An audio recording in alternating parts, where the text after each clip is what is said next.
John, welcome. Good to be back, man.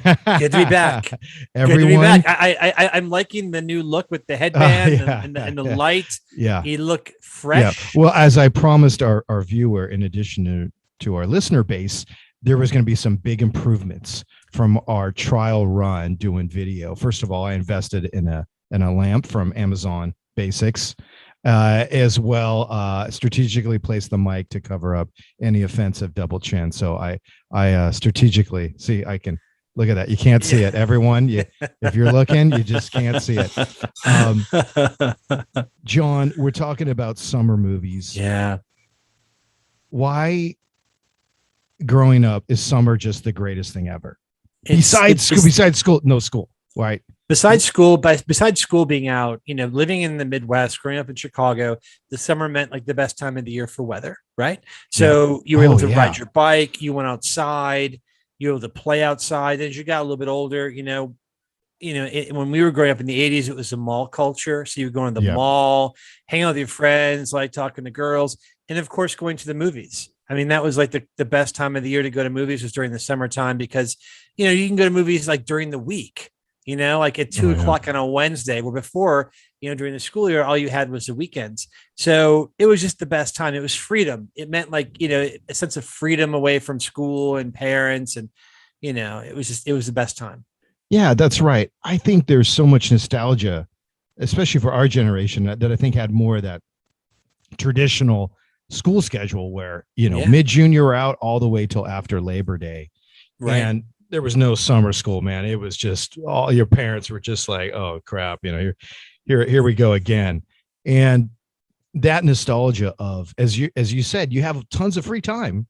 The Yep. weather's great. And I gotta tell you, growing up, I didn't grow up in Chicago as a kid, but knowing the weather schedule, like that must have been amazing. Like just like Yep. the ultimate freedom. Yep. And the summer movies are a huge part of it, as you mentioned, because it's really an affordable entertainment for kids as well. It's not terribly expensive, or at least back in that day, it wasn't terribly expensive.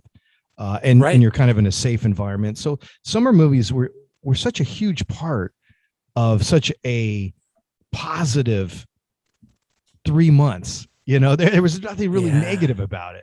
No, because we did, there was no streaming movies, back in Yeah. the 80s, right? I mean, video recorders were coming into play back then.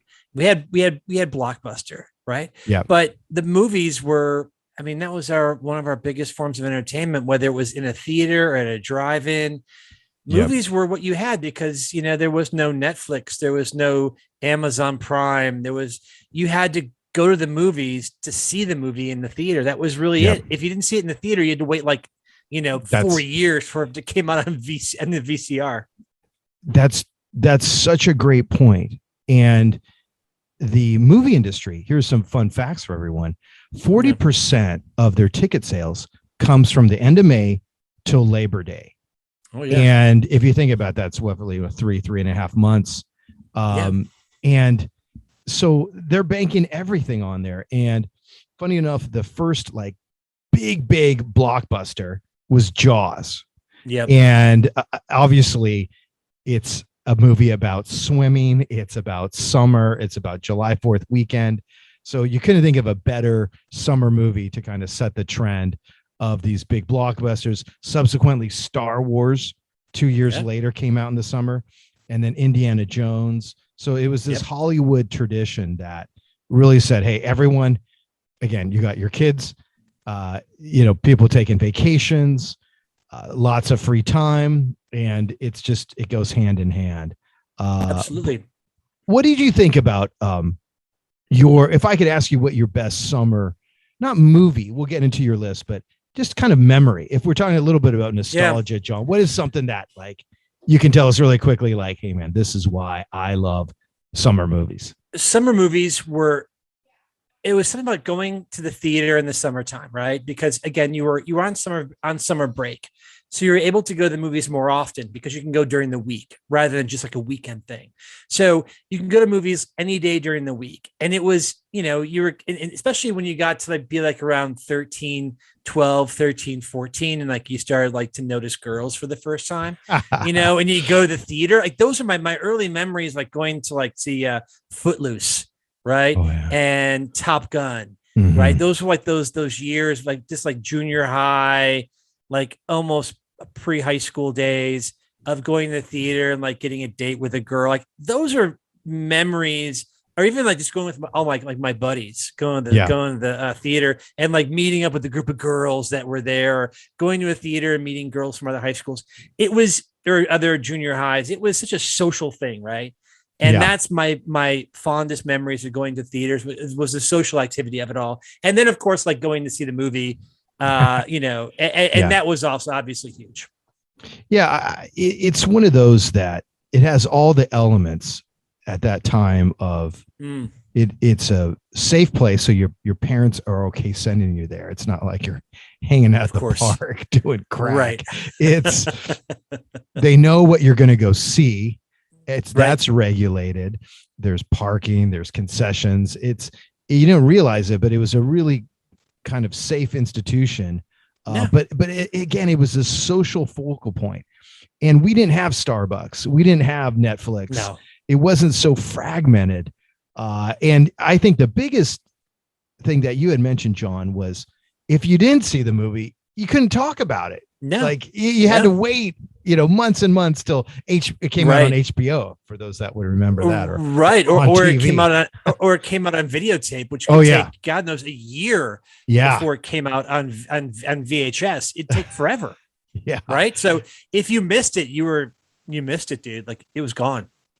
Yeah, and so much was built around it in terms of the hype. If you can think way back, Indiana Jones, right? We were too young for essentially Jaws, but even the subsequent Star Wars. I was there for Jaws. I actually saw that in the theater. Yeah. But it just had that schedule or that calendar, and you knew, coming in summer, there was this anticipation around Easter time and May, when May rolled around, you knew this movie was coming out, and the families got into it as well. I remember, I grew up in a, kind of this development suburbia place, and there were so many young families. And so all the families would go to the movie theater, and it was this big ordeal. And it was so much fun because the kids go and the parents can hang out and commiserate, and the kids are running around. And I think it was affordable entertainment at that point. Absolutely. I think going to a football game now is going to cost you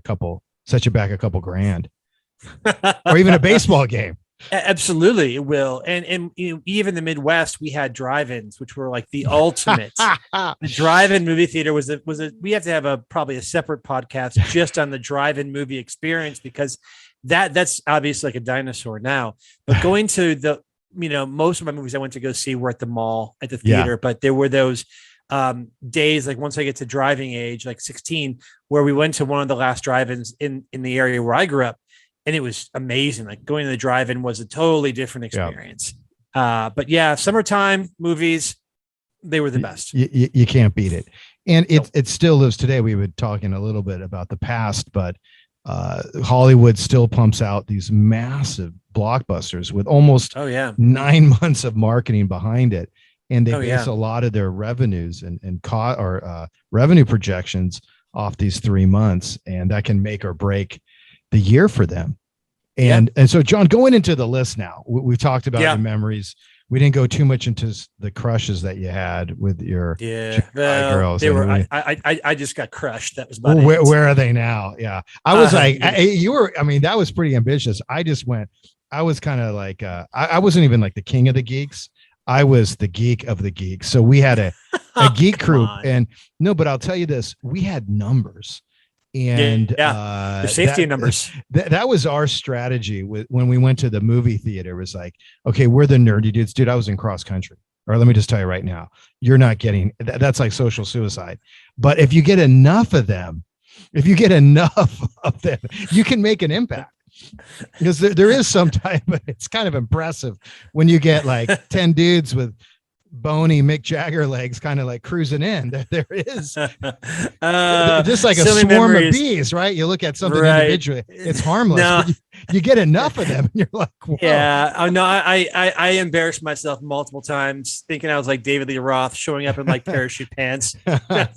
Such an idiot. Oh But yeah. I mean, those are just yeah. We all have failed in many ways Definitely. at the movie scene. But So yeah, let me so the ask you, list we have some great movies. let me start off with this, John. What's your favorite summer movie that you remember growing up? And we'll get to modern ones as well, but kind of bridging from the nostalgia to the present. Yeah, going back to some of the best movies of the summertime. I mean, you have to think of the Star Wars movies. I think I'm not sure which when they were launched.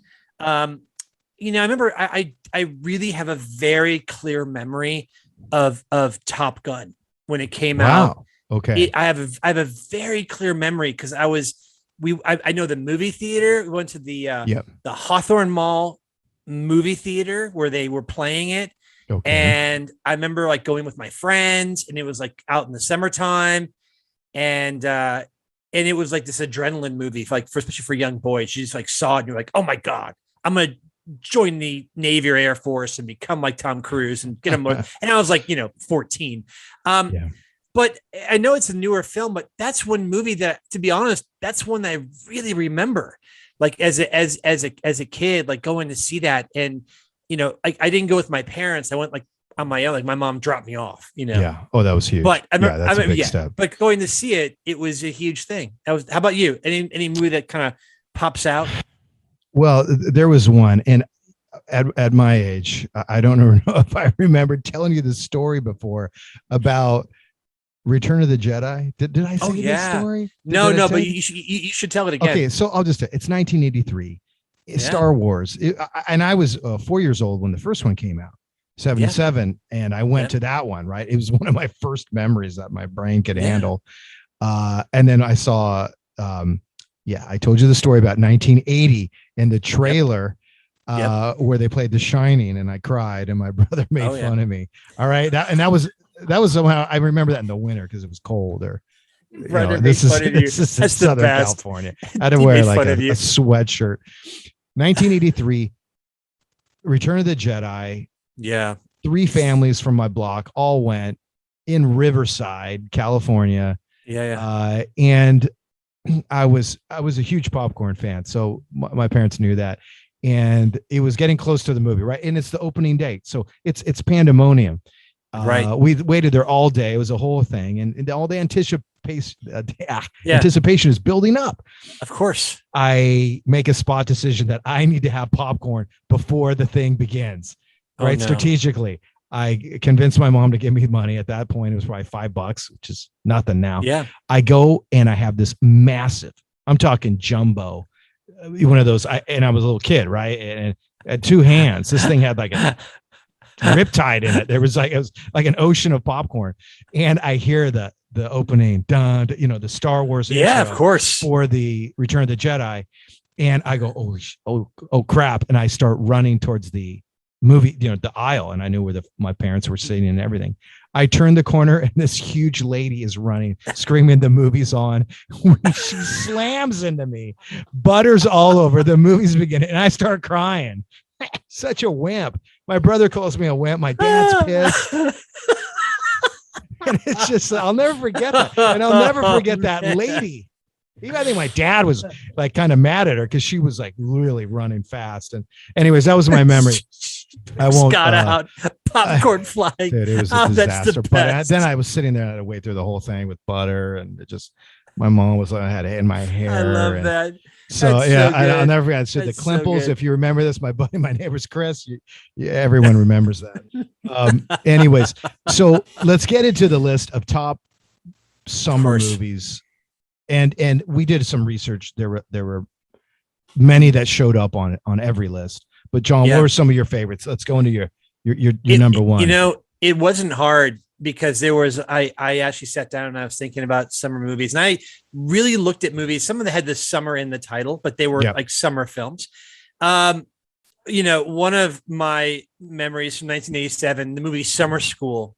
I'm surprised it didn't win an Oscar. Most of these Yeah. summer movies, didn't win an Oscar. Yeah. But this was a movie that was starring Mark Harmon during the height Yeah. of his most sexiness.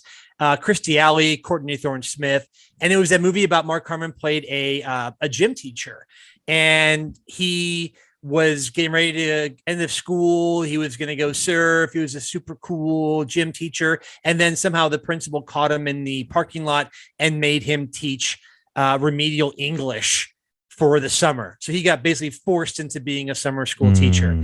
And it was about these kids in his class, this guy, Francis Chainsaw Gremp, and this guy, Dave Frazier. And he had this bunch of misfits. And it was a ridiculous movie, but it was awesome. It was awesome. And that was one I remember right at the top of my list from 87 was Summer School. Yeah, just a classic summer movie. That is. I'm going to start off and just go right off the bat. My favorite summer movie is Jaws. I'm not going to get into it. I just want to say it has been a tradition. I just want to tell our Steph Nation fans, I was so obsessed with this movie. I went all the way to South Africa and I rented the movie the night before. I went on a shark dive. Yeah, I chickened out when I was there. And I just tell you, that's how much I love the movie. I'm part of the fan club and everything. There is an enormous fan base of this movie for people that haven't even don't even live near the ocean or go swimming. But the other one I was going to talk about is The Beach. This is a kind of I won't say a hidden gem, but this is from 2000 with Leonardo DiCaprio. And John, have you ever seen it? If you saw I have seen it. I saw it on cable. It was on one of the cable channels. I remember seeing it on with Leonardo DiCaprio because it was filmed. I remember the location became like a hot spot for tourists because it was filmed in, I forgot where it was, not Thailand or someplace where they filmed it. Was it Thailand? It was Thailand. Beautiful. Yeah. I was somewhere lurking abroad in Europe, and I watched this and I read the book even, and the book's phenomenal too. And it just reminded me of the part of the movie that getaway, there's kind of like, summer camps or, family vacations. But this was one that I found really interesting, a little bit pretentious, but it just reminds me of summer, I think, because a lot of the shooting and a lot of the locations are just very summery, kind of exotic scenes. So that is The Beach, and I highly recommend everyone to see it. It is good. I think it'll be worth your time. All right, John, what do you got next, buddy? I saw your list and I wanted to steal some off yours because you have a really good list too. No, I'm going to let you go with yours because yours are really good too, and mine are just like really these idiot movies. But I love them so much. Oh, dude, this is what it's all there's about. A movie from 1988 called The Great Outdoors, and it starred two of my favorite actors, were Dan Aykroyd and John Candy, and it was one of my favorite movies because I just remember it was similar to some family outings that I had. So Dan Aykroyd plays this kind of obnoxious real estate entrepreneur, and John Candy is like this regular, Midwestern dad, and he takes his family to this camp up in Wisconsin. And I forgot the name of the lake that they were at. And he takes his whole family there. And this guy, Dan Aykroyd's character, Roman, who shows up, who's kind of family, is obnoxious. And they kind of have this sort of crazy weekend there. But it reminded me because there's this part in the movie where Dan Aykroyd decides his character's name Roman, he's gonna rent a boat do some water skiing, and he rents this boat, and the name of the boat is Suck My Wake. And I just thought that was the best name of a boat. And so I have this good friend of mine, Carl Johnson, and whenever Carl and our families would rent a boat, we would always reminisce, can we get the one that's called Suck My Wake? And it was like a jet boat. And so a classic movie from 1988, Great Outdoors. And summer, right? It's about coming from the Chicago. It's summertime and summer cabin in Wisconsin. I mean, it's like what every Chicagoan does. Yeah. And I think now, having lived in Chicago, I could kind of understand that movie better. And what was the name of the steak? Oh, was the old 49er? Was that what it's called? I thought it was like 96er. What is it? 96er. The 96er. No, I don't know. That's it. It was. Remember that? You're right. It was a giant steak that he ordered, and it was like 18 pounds of like meat. And he said, "Oh, okay, I'll try that." And John Candy's huge. Yeah, yeah. And that was a, again, classic part of that movie. Yeah, and I think it's that it ties into that summer where absolutely. you go into, and I think that's the part about the camps and everything. And I'm going to throw one in here that actually is not on the list, but I thought about it. We talked about it before, but Friday the 13th, the original, right, 1980, with Kevin Bacon. By the way, everyone, Kevin Bacon is in there. Camp Crystal. I think that's Camp Crystal Lake. That's Camp right. Crystal Lake. Okay, it's summertime. They're out of camp. There's murders, all that. We don't need to go into that, but it's that camp mentality. And I don't know if you went to summer camps, but it's such a big part of for many people the summer. So it's in that setting. It's a slasher movie. It's not too scary. I mean, it's got Kevin Bacon in it. How scary can it be? But that movie was scary as shit. That was a scary movie. Well, when I first saw Friday the 13th, man, and especially the ending. Yeah, scared the pants off me. Yeah, no, it was a good one. It has that teenager camp stuff, but no, it's done well, and it's obviously it was insanely successful with Jason Takes Manhattan. It built a whole franchise, right? Jason takes on Chirac here in Chicago. Jason loses. Jason takes the L and loses. Jason takes the red line. He doesn't survive, man. It is like they like just take off his hockey mask and they put it on. Jeez. But that's, we talked about the camp kind of exotic, summer taking you different places. Another one I saw when I was living in Europe was Mamma Mia, which is based off the ABBA, which is a really strange concept if you think about it. I never really thought about the movie from a conceptual point of view. I don't want to get too philosophical here, but it's about a woman who has sex with so many dudes she doesn't remember who's the father, and it's like 8 dudes, I think, or something like that. I remember think about it.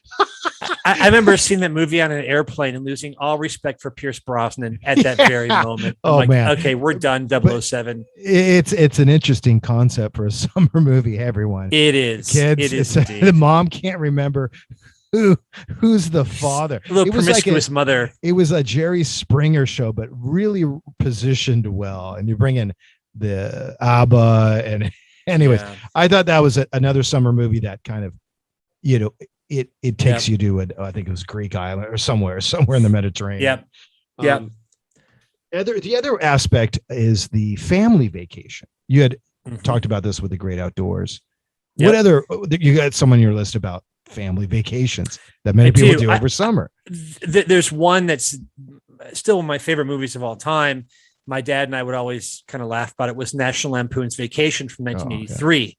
That's the original Griswold family vacation from Chicago to Wally World is where they were going. I think everyone remembers, the original Vacation with Chevy Chase, Beverly D'Angelo, Cousin Eddie, Randy Quaid, Anthony Michael Hall. I mean, great. It's like Eugene Levy's in it. John Candy's in it. Christy Brinkley plays a girl in the Ferrari. It's an absolute classic movie because anybody who's been on a family vacation, I know my family, every other year we would take a road trip somewhere, and my sister and I had the back seat. The armrest was no man's land. Right. And then, and we would get into all kinds of trouble during the course of the trip. And my dad was, obviously totally impatient, didn't want to hear any of it. My mother just kind of like was the pacifier. And so when you see that movie, when I first saw it in 83, I could relate. I'm like, oh my God, I've had that exact same experience. And my dad thought it was the greatest movie ever. Like he just loved it because he was Chevy Chase so many times and just wanted to lose it. Yeah. I think that as I got, and I'm not a father or anything, but I think it's all about that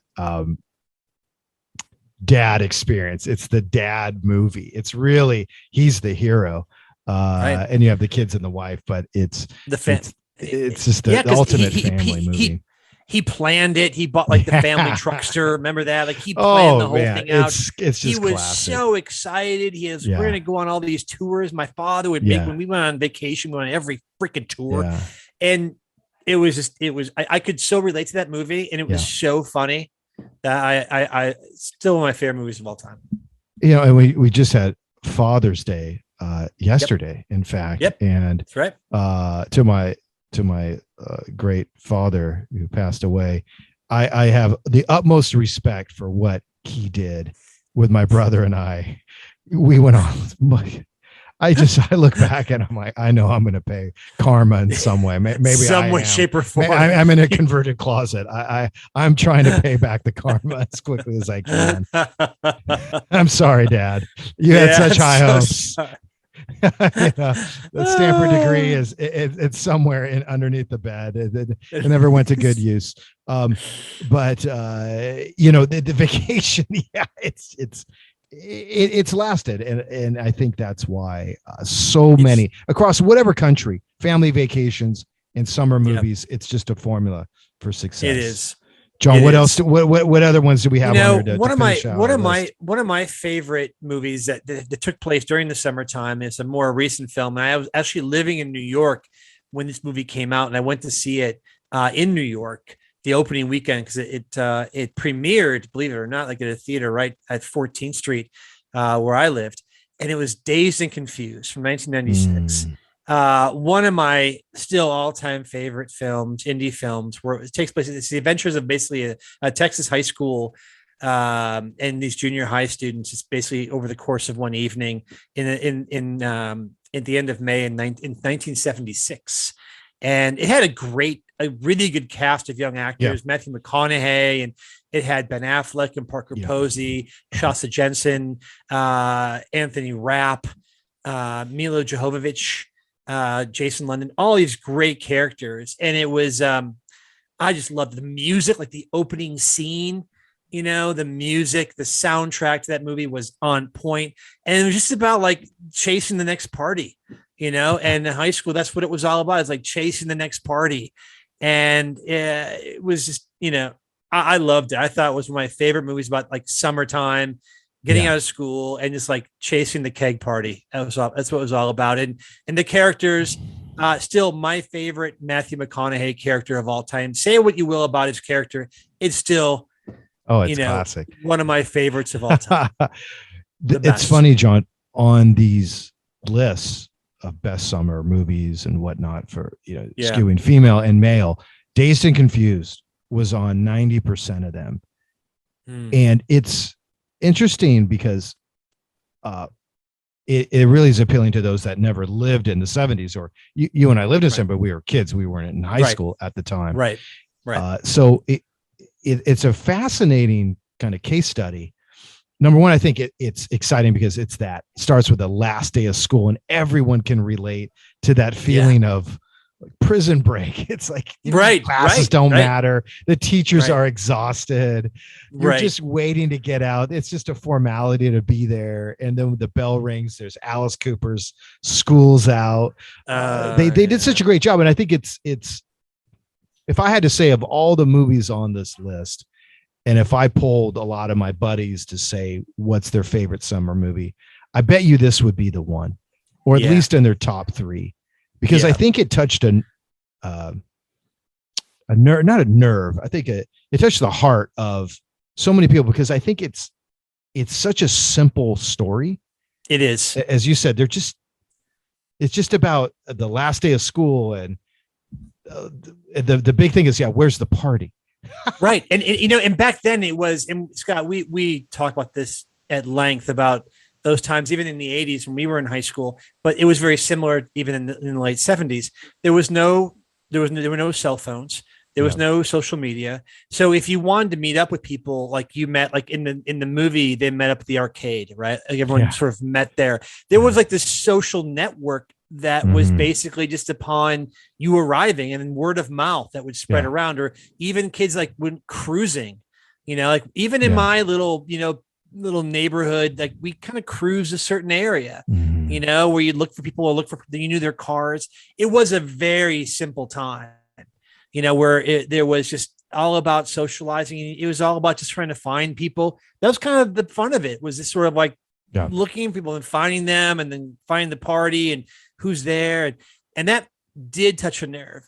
with me, especially with this film, because even though I didn't grow up in Texas and we didn't beat anybody with paddles, it was still like, it was like going to that field in the middle of like it was some like field somewhere, and someone had a keg, and and like a radio, and everyone showed up and partied till the cops came, and everybody ran away, and everyone got really drunk. And that scene where Ben Affleck is sitting down in his chair and he kind of tries to get up in the back and then sit back down again. Like, there's so many great parts of that movie that were so relatable that's why I just loved it. Yeah, I think it captures the spirit of summer. I think it captures a simpler time, not just pure nostalgia, but things that are missing today. And I think a lot of people, and that's why I was saying this movie is especially interesting, because it is still very relevant. And I think it tied into that feeling of simplicity, the feeling of summer, the feeling of not just a simple time, but is kind of a purity in what their intention was. There, as you can see, like there wasn't heavy conversation. Right. It wasn't a lot of CGI. Right. They threw bowling balls at mailboxes. Just stuff that we all just did, enough right? bad fun. I mean, just enough, like just to trying to buy beer with a fake ID, right? Like that whole thing. I mean, it sounds like kids at this age are probably like, it's ridiculous. I started a company. No, I was I was taking a baseball bat and knocking over mailboxes. But that was the best part. And that's why I just, it's probably one of my favorite summer films, but just one of my favorite films in general. That I love. 100%. I think it's a great place to kind of wrap this up. And I think Dazed and Confused are probably top pick, our top summer movie. On our social media, we'll put out some great scenes from that movie. And there's so many. There's so many. If any of the people watching this video have not seen it, I mean, you need to go out now. Again, it's on everyone's list. And get like a 6-pack of beer and turn it on and just watch it in the summertime. Like, open the windows and just do it. It really does. It's the best. It captures summer, all the best parts of summer without the global warming. Absolutely. Without the global warming, without all the nonsense. Exactly. Well, everyone, listen. Thank you so much, first of all, for watching. This is our second video cast, and for those that are listening to the audio cast, when you go on Spotify, you can find Steph Nation, the video version, obviously, as well as the audio. And look at John; he's got the official Steph Nation merchandise, and our lovely sponsor, Mesh and Bone, always with us. So, John, you're dressed out. I got some secondhand shirt here, and it's an old man headband. It's headband. You look like you just came off like Wimbledon. Yeah, like he's like right off the court. More like the janitorial staff that came across, not the player. But anyways, well, listen, hey everyone, thank you so much again. Please write to us with any suggestions. One of our other podcasts on music that we do, D-Side Stories, we've been doing it a long time, and we love to get people's feedback. We actually do the episodes that you suggest. So please tell us things you would like to hear and watch, and we'll definitely do them. But everyone, we'll see you next week. And remember, LIVIN. You just keep on living, man. Keep on living. So keep on living, man. LIVIN. See you guys. See everyone.